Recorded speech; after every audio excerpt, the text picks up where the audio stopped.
Hello, my friend. I am so glad you are here with me today. Take a deep breath and let your mind travel with me. We are going on a journey across time and across a vast, beautiful land. Imagine you are standing on a high mountain peak in northern China.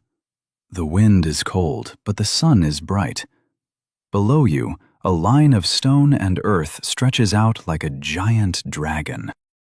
It follows the curves of the mountains. It goes up and down, disappearing into the clouds. This is the Great Wall of China. In its home language, it is called the Wanli Changcheng. This means the long wall of 10,000 miles. But it is much more than just a wall. It is a story of a nation. It is a story of millions of lives. Do you see it now? The way the gray stones look against the green trees. It feels like the wall has always been here. It feels like it grew out of the earth itself. People often ask, why is it here? Or, who built this amazing thing? In this story, we will find those answers together. We will listen to the whispers of the ancient earth. We will talk about the kings who dreamed of power. We will talk about the workers who gave everything they had to build it. This journey is not just about history books and dates. It is about the human spirit. It is about the things we build to protect the people we love. It is about how one idea can change the world forever. So, are you ready to walk with me? Let us step back into the past. Let us find out how this great dragon was born, and why it still speaks to us today. Long ago, China was not one single country. It was a collection of many small kingdoms. This was a time of great sadness and constant fighting. History calls this the Warring States period. Imagine living in a small village during this time. You are a farmer. You love your family and your land, but you are always afraid. You look at the horizon and wonder if soldiers are coming. In those days, there was no peace. Every king wanted more power. Every kingdom wanted to take land from its neighbor. To stay safe, these kings began to build walls. They were not the stone walls we see today. They were simple walls made of packed earth and wood. These early walls were like lines in the sand. They said, "This is my land. Do not cross." They protected the farmers in the cities from nearby enemies. But there was another danger too. To the north, there were groups of people who lived on the open grass. They were excellent horse riders. They did not live in cities. Instead, they moved from place to place. Sometimes they would ride south to take food and riches from the Chinese villages. The kings realized that a small wall was not enough. The danger was too big. They needed something stronger. They needed a way to keep their people safe from the northern tribes. This was the beginning of a very big idea. It was the idea that a wall could be a shield. But the land was still divided. The walls were broken and separate. Each king only cared about his own small space. Can you imagine the chaos? Many walls, many kings, and many wars. China was like a broken mirror. It was beautiful, but it was in many pieces. The people were tired of the fighting. They wanted someone to bring them together. They wanted a leader who could see the whole picture. And soon, that leader would arrive. He would change the face of the earth forever. Around the year 221 before the Common Era, a powerful man changed everything. His name was Qin Shi Huang. He was the first emperor of a unified China. He was a man of great vision, but also a man of great steel. Qin Shi Huang looked at the many small kingdoms he had conquered. He wanted them to be one heart and one soul. But he knew the danger from the north was still there. He had a bold and terrifying plan. "We will connect the walls," he said. He did not want many small walls anymore. He wanted one great wall. He wanted a line that would never break. He wanted to protect his new empire from the outside world. Think about the scale of this dream. It was thousands of miles long. It crossed deserts, rivers, and the highest mountains. There were no machines back then. There were no trucks or cranes. There was only the power of human hands. The emperor sent hundreds of thousands of people to work. There were soldiers, farmers, and even prisoners. They worked in the freezing cold of winter. They worked in the burning heat of summer. It was a task that seemed impossible. They used whatever they could find nearby. In the mountains, they used heavy stones. In the flatlands, they used rammed earth. This is soil that is packed so tightly it becomes as hard as rock. But this great vision had a dark side. The work was very, very hard. Many people did not have enough food. Many grew sick from the heavy labor. History tells us that many men never returned to their families. People began to call the wall the longest cemetery on earth. It was a place of great achievement, but also of great sorrow. The emperor got his wall, and China became one. But the cost was written in the sweat and lives of his people. Do you think a leader should ask for so much? It is a difficult question. The wall kept the enemies out, but it also kept the pain in. Qin Shi Huang's vision created a masterpiece, but it was a masterpiece built on the backs of the humble. When we look at the Great Wall, we see stones, we see towers, but we must also try to see the faces of the people. Behind every brick, there is a human story. There is a heart that beat with hope and fear. For the workers, the wall was not a symbol of glory. It was a place of long days and lonely nights. They missed their wives. They missed their children. They wrote poems and songs about the dust and the wind. One of the most famous stories is the legend of Meng Jiangnü. It is a story that every child in China knows. It helps us understand the emotional weight of the wall. Meng Jiangnü's husband was taken away to work on the wall just days after their wedding. Winter came, and she was worried.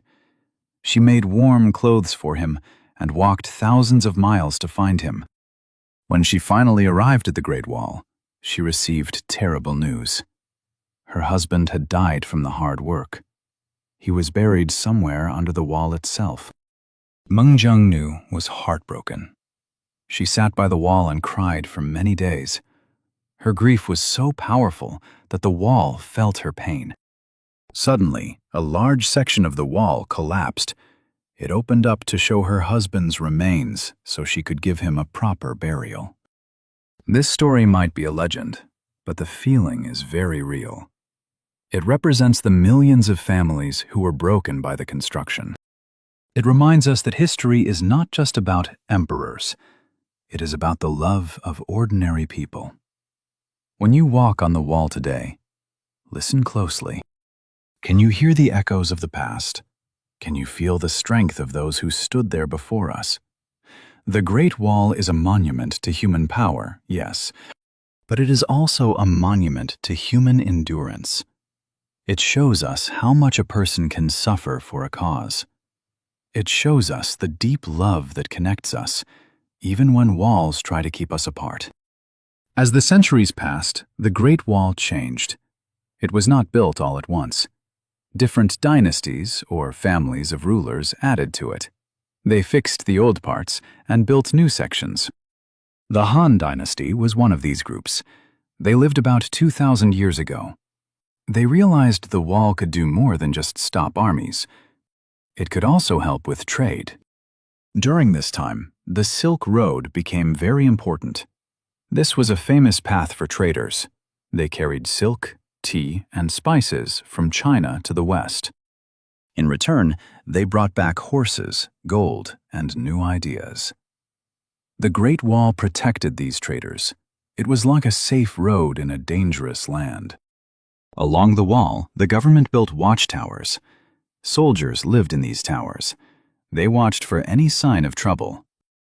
If they saw an enemy, they used smoke signals during the day. At night, they used fire. This was an ancient version of the internet. Information could travel very fast across the mountains. One tower would see the smoke and light their own fire. Then the next tower would do the same. In this way, the emperor could know about a danger hundreds of miles away in just a few hours. This system kept the traders safe and the empire strong. The wall also became a place where different cultures met. Soldiers and traders talked to each other. They shared stories and food. The wall was a barrier, but it was also a bridge. It connected the heart of China to the rest of the world. Isn't it interesting? A wall is built to keep people out, but over time, it actually helped people come together for trade and talk. The purpose of the wall was always changing, just like the world around it. It grew longer. It grew stronger. And with every new dynasty, it became a more important part of the Chinese identity. It was no longer just a fence. It was the backbone of the country. Most of the Great Wall that you see in pictures today was built during the Ming Dynasty. This was between the years 1368 and 1644. This was the golden age of the wall. The Ming emperors were very serious about defense. They did not want to use just earth and wood. They wanted the wall to be beautiful and unbreakable. They used heavy stone blocks and bright, strong bricks. They built the wall to be very wide. In many places, it is wide enough for 5 horses to ride side by side. This allowed soldiers to move quickly to any place where there was a fight. The Ming Wall is famous for its incredible watchtowers. These are the square buildings you see every few hundred meters. They look like small castles. Inside, there were rooms for soldiers to sleep and places to store food and weapons. Imagine being a mason during the Ming Dynasty. Your job is to make the bricks. You have to mix the clay perfectly. You have to fire them in a hot oven until they are strong. Some of these bricks even have the names of the workers carved into them. This was a way to make sure everyone did high-quality work. They even used a special secret ingredient in the mortar, which is the glue between the bricks. Do you know what it was? It was sticky rice. The rice made the mortar very strong and water-resistant. This is why so much of the Ming Wall is still standing today, even after 500 years. The Ming Dynasty also built the wall in very difficult places. They built it on the edges of steep cliffs. They built it across deep valleys. When you look at it, you have to wonder, how did they get those heavy stones up there? It was a masterpiece of engineering. It was a work of art made of stone. The Ming Wall is the version that people fall in love with today. It is the image of strength and beauty that represents the pride of a nation. What was it like to actually live on the Great Wall? For thousands of soldiers, this was their home. It was a life of duty, but also a life of waiting. Many soldiers were sent from far away. They lived in the watchtowers. In the winter, the wind would howl through the stone windows. They had to keep fires burning just to stay warm. They wore thick clothes made of sheepskin. Their days were spent watching the horizon. They looked for the dust of horses or the flash of armor. Most of the time, though, it was very quiet. To pass the time, they played games or carved their names into the stones. But the soldiers were not alone. Near the wall, small villages and communities began to grow. These people provided food and supplies to the army. Farmers grew grain in the valleys below. Blacksmiths made swords and shields. The wall became a busy place. It was like a long, thin city stretching across the country. There were markets where soldiers could buy tea or extra boots. There were even some families who lived near the gates. Communication was a big part of life. As we mentioned, smoke and fire were used for signals. But they also used drums and bells. Each sound had a different meaning. One drum beat might mean everything is fine. 3 drumbeats might mean prepare for battle. Can you imagine the feeling of being a young soldier on your first night of guard duty? The moon is high. The mountains are dark. You are responsible for the safety of the whole empire. It must have been very frightening, but also very proud. The wall was a living thing. It was full of the sounds of voices, the smell of cooking fires, and the clanging of metal. It was a world of its own. It was a place where life happened every day, right on the edge of the wilderness. Today, the Great Wall of China is no longer a military defense. No soldiers stand on the towers with bows and arrows. Instead, the wall has a new role. It is a symbol of history and a bridge for the world. Every year, millions of people from every country travel to see it. They walk where the ancient soldiers walked. They touch the stones that were placed there hundreds of years ago. It is one of the new 7 wonders of the world. For the Chinese people, the wall is a source of great pride. It represents their long history and their ability to overcome any challenge. It is a reminder that when people work together, they can do something eternal. However, the wall is also fragile. Time, weather, and too many visitors can hurt the stones. Some parts of the wall are disappearing. In some rural areas, people used to take bricks from the wall to build their own houses or farms. They didn't realize how important the history was. Now, there are big efforts to protect the wall. The government and many groups are working hard to fix the broken parts. They use the same ancient methods, like the sticky rice mortar, to keep it authentic. There is a famous saying in China, "He who has not climbed the Great Wall is not a true man." This means that to understand life and strength, you must experience the challenge of the climb. When people visit today, they often feel small. The mountains are so big, the wall is so long. It makes us think about our place in time. We are only here for a short while, but the things we build can last for thousands of years. The wall has become a place of peace. People go there to take photos, to hike, and to think. It is a place where the whole world comes to say, "Wow." It is no longer a wall that divides us. It is a place that brings us together, to wonder at what humans can achieve. And so, we come to the end of our journey. We have seen the wall as a dream, a shield, a tragedy, and a masterpiece. We have heard the stories of emperors and the tears of wives. What is the final message of the Great Wall?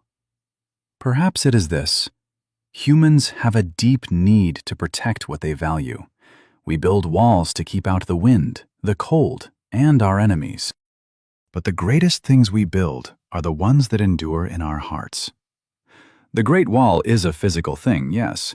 It is made of stone and brick. But it is also an eternal echo. It is the sound of millions of people saying, "We were here. We worked. We struggled. We survived." When you think of the wall now, I hope you don't just see a fence. I hope you see the courage of the human spirit. I hope you see the beauty that can come from hard work and shared vision. Life often gives us walls to climb. Sometimes we feel tired, like the ancient workers. Sometimes we feel lonely, like the soldiers in the towers. But like the Great Wall, we can be strong. We can stand tall against the wind. My friend, thank you for walking this path with me today. It has been a joy to share these stories with you. I hope you feel a little more connected to the world and its history. The Great Wall will be there for a long, long time. And the story we shared today is now a part of you too. Carry it with you as you go about your day. Remember the strength of the stones and the warmth of the human heart. Until we meet again for our next story.